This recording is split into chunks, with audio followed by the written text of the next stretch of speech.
¿Qué pasa, chavales? ¿Cómo va eso? ¿Habéis visto el título? ¿Habéis visto la miniatura? Esto es una auténtica pasada. Me ha escrito un amigo y me ha dicho: Javi, tío, me llamo Javi, por cierto, ¿qué te parece que te deje mi coche un par de días y le hace una review? Y yo soy el tipo de persona que no me gusta que me dejen los coches los demás, porque al final conlleva una responsabilidad y toda la historia. Pero esto es como El Padrino. Hay veces que te hacen una oferta que no puedes rechazar. Y aquí estamos.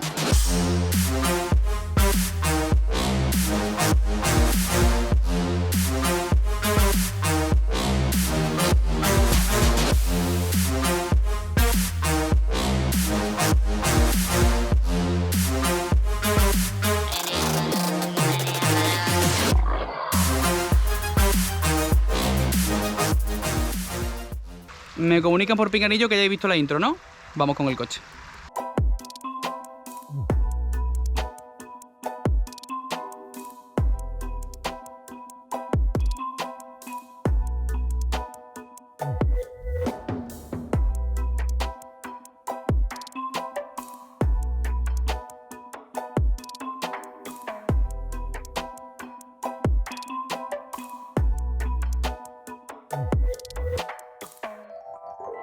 Vayamos por partes, vamos a empezar por la revisión exterior, luego pasamos al interior y por último hablamos del motor. Pero deciros que la motorización de este coche es la misma que el mítico Trueno, que el mítico Hachi, es un 4 AGE, ¿vale? Ahora hablamos de ello, pero bueno, vamos a ver la preciosidad que tenemos aquí delante. Como estáis viendo, puras líneas de los años 80, estéticamente es una pasada. De hecho, quiero enseñar cómo está con los faritos levantados porque es impresionante. También mola un montón la gestión de los faritos, que lo tenemos aquí. Hay escamoteables que cuando levantan los faros no le sientan bien estéticamente. Este es de esos coches que sí le quedan bien.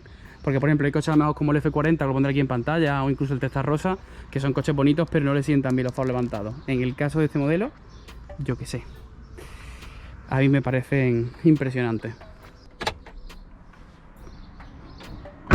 De las cosas que más sorprenden es que una vez nos colocamos la pared trasera, notamos la anchura del coche, que de hecho la pondré por aquí abajo para que la veáis. Me parece una auténtica pasada el ancho del coche para lo pequeñito que es, porque tenemos lo que es una distancia, una longitud bastante cortita, pero lo que es el ancho es una locura. O sea, la primera sensación cuando ves el coche es qué pequeñito, qué bajo, pero qué ancho. Da unas sensaciones increíbles. Una de las cosas que me encantan es que tengamos una toma en la parte derecha, pero en la parte izquierda no. Ese rollito asimétrico me flipa. En este caso es porque tenemos aquí la toma de combustible para el depósito. Ya sabemos que por aquella zona entra el aire, lo sacan por aquí atrás. Suelen sacarlo por aquí por arriba y por abajo. Pero vamos, estéticamente la verdad es que el rollo de que sea asimétrico me flipa. Estamos viendo este aleroncito, que el alerón también le sienta súper bien. Esta línea que recorre todo el coche tiene el detallito de tener este símbolo, que también lo tenemos en el frontal. Y para los que os preguntáis este símbolo qué significa, este símbolo solo lo llevan los Toyota MR2 caja 1. Es el símbolo que atiende a lo que es los propios MR2, que es Midship Runabout. Os lo dejaré escrito también por aquí abajo por si queréis buscarlo. El símbolo del MK1 es ese. Luego el símbolo del MK3, del coche que yo tenía, que por cierto, yo he tenido un MR2 generación 3. Si estás viendo este vídeo sin conocerme, pues te voy a dejar por aquí arriba en la lista de reproducción para que veas cómo era mi coche. Y también te voy a dejar aquí una fotito en pantalla para que veas cuál es el símbolo que llevaba la generación de Midship Runabout, pero de la mía. Esta generación es la AW11, como he dicho. La siguiente generación, que es la que es un poquito más redondita, más de los 90, la denominaron SW20. Y la última, que es la que yo tenía, es la ZZW30. Este modelo que nos han dejado no tiene targa, tiene un techito solar, que ahora os voy a enseñar cómo se abre. Y como curiosidad me han dicho que el techo solar se puede quitar, o sea, se podría convertir como una especie de semitarga. Lo que se puede hacer es quitar el techo solar completo. Curiosidad, los que traen techo solar son los únicos que traen asientos de tela. Los que traen targa vienen con asientos de cuero. Una de las principales diferencias que tienen esta generación de MR2 y la siguiente con respecto al mío es que tienen el motor central, encima lógicamente del eje, pero un poquito más desplazado hacia adentro, y con eso consiguen tener un maletero aquí atrás, que es algo muy curioso. Esto nos venimos aquí y nos venimos aquí atrás y tenemos este mini maletero, que la verdad, un par de maletas sí que caben, que es muy curioso que tengamos un maletero aquí atrás. Y el otro espacio que tenemos posible es delante, que os lo voy a enseñar ahora mismo. Pero me parece bastante guay que tengamos este mini maletero aquí en la zona trasera. Es pequeñito, pero es como muy completo. Si queremos ver la parte de delante donde está nuestra rueda de repuesto, que tenemos un segundo maletero, pues nos venimos aquí delante. Yo lo llamo segundo maletero, pero en el fondo es para guardar la rueda de repuesto. Pero si estáis viendo, aquí tenemos un hueco grande para colocar a lo mejor varias mochilas. Incluso si quitamos la rueda de repuesto se podría poner hasta una maleta. Tenemos bastante sitio. Mola porque tenemos una barra de torreta original colocada ahí delante y luego, en fin, pues muy parecido a mi MR2. con los limpias, líquido de freno, líquido de limpia, en fin, tenemos algunas cositas aquí delante que le dan el rollo. El que tengamos un coche con motor central o motor trasero, pues hace que la parte de delante también tengamos algunos líquidos, entonces se sienten como que hay dos partes a las que prestar atención y estéticamente mola un huevo. Como a mí me gustan los coches, tenemos nuestras ventanillas sin marco que le dan un rollazo y vamos a pasar al interior antes de que veamos el motor. Estamos hablando de un modelo que tiene el balón eléctrico, bloqueo para ventanas, bloqueo de puertas. Habéis visto aquí es donde tenemos la activación de las luces. Y tenemos una regulación para que nos venga esta zona de los pies, o sea, la zona de las rodillas, nos venga una ventilación. También tenemos la típica con nuestra apertura y cierre también para la zona de la cara y del cuerpo. Y como veis, el habitáculo es bastante pequeñito. Está bien aprovechado, pero os digo la verdad, al subirme la primera sensación que tiene es que es pequeño. Lógicamente te estás metiendo en un biplaza pequeñito de esta época, como estáis viendo a la altura del coche, pues no es mucha. Pero cuando te acostumbras a él está muy cómodo, pero tengo que decir que la primera sensación es que se siente pequeñito.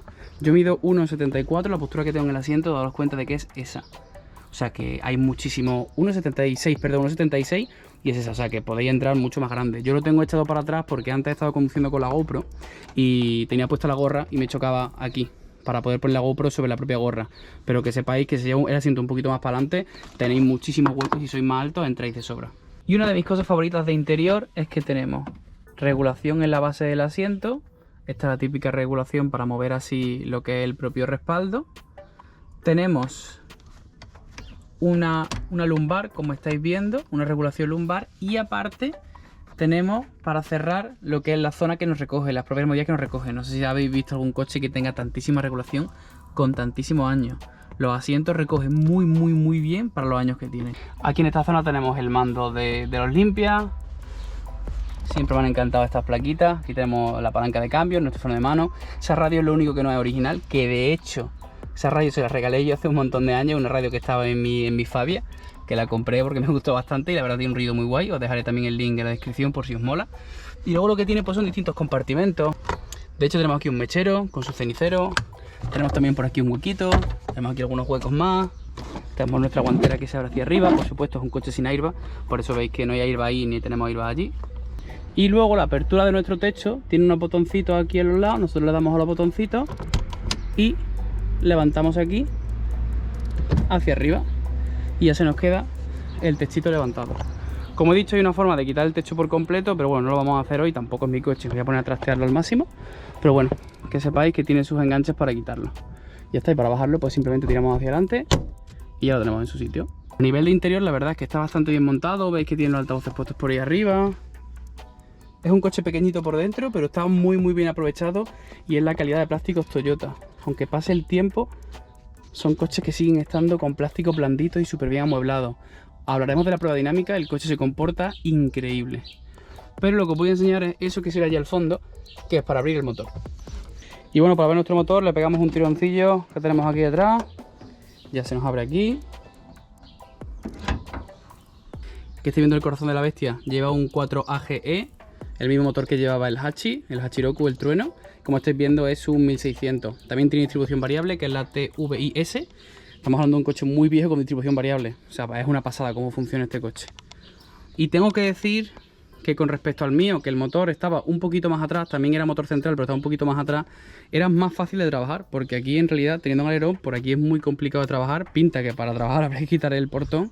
Y bueno, por los lados lógicamente tenemos acceso. Habría que ponerle aquí algún tipo de toallita o algo para cubrir. Pero bueno, al final estos cochecitos con encanto y con un motor en una disposición adecuada, pues tienen un poquito más de trabajo para trabajar con ellos. Si os dais cuenta, realmente todo está bastante a la vista, aunque hay cosas que están un poquito más apretadas.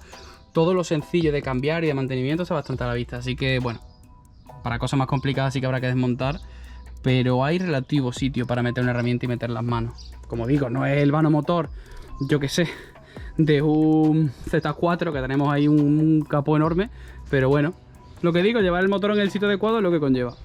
Nos vamos a poner con la parte de prueba dinámica, pero antes de nada pediros que os suscribáis. Si estamos hablando de este contenido, estamos hablando de la review que os estoy trayendo y la oportunidad de que alguien nos deje algo así, pues suscribiros para que este canal siga creciendo y haya más gente que se anime y diga, mira, pues te dejo mi coche para que lo pruebes, que yo creo que eso es una pasada. Bueno, y de paso, si me dejas un buen like y me dejas un comentario diciendo qué te parece esta joya, pues te lo agradezco y así todos podemos compartir opiniones diciendo, pues mira, pues me parece bien, no me gusta en diseño, demasiado viejo, me flipa ese año, yo que sé, dame tu opinión sobre este bicho. Entonces nada, me voy a callar y os voy a dejar un colectar para que lo veáis.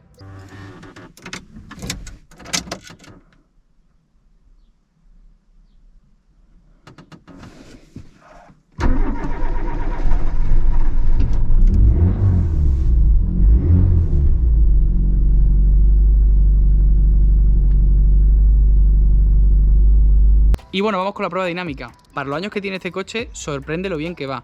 Hay que tener en cuenta que no tenemos dirección asistida, pero una vez estamos en movimiento con la desmultiplicación, el coche se hace increíble, o sea, el coche va solo. Es verdad que esta desmultiplicación hace que sea un poquito torpe el volante para ciertos giros a baja velocidad, pero una vez vamos cogiendo ritmo, el coche se comporta increíble.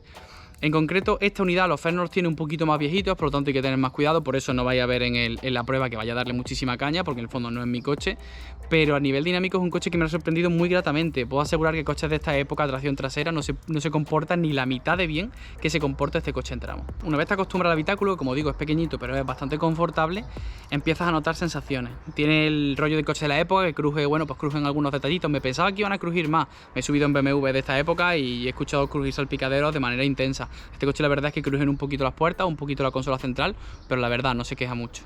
La respuesta del acelerador es increíble, pero increíble. Cuando el motor coge un poquito de temperatura es un toque y tiene muy buen para baja. Siendo un atmosférico sabéis que estos motores donde tiran es arriba, pero se mueve bastante bien. Hay que tener en cuenta que en ficha están homologados 975 kilos, o sea que no llegamos ni a 1000 kilos.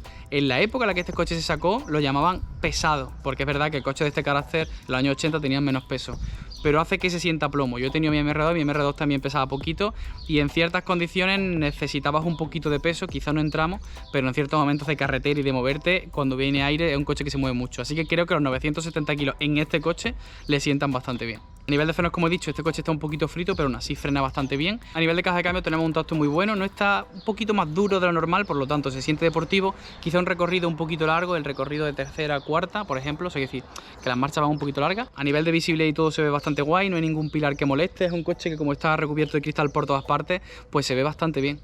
Así que nada, me voy a callar, os voy a dejar un poquito con la prueba dinámica para que escuchéis cómo va. Como digo, no voy rápido, no es mi coche, no lo conozco y hay ciertas cosillas que hacerle, por lo tanto no voy a ir a fuego, pero bueno, que disfrutéis de esta preciosidad con tantísimos años moviéndose por aquí por la Sierra de Córdoba.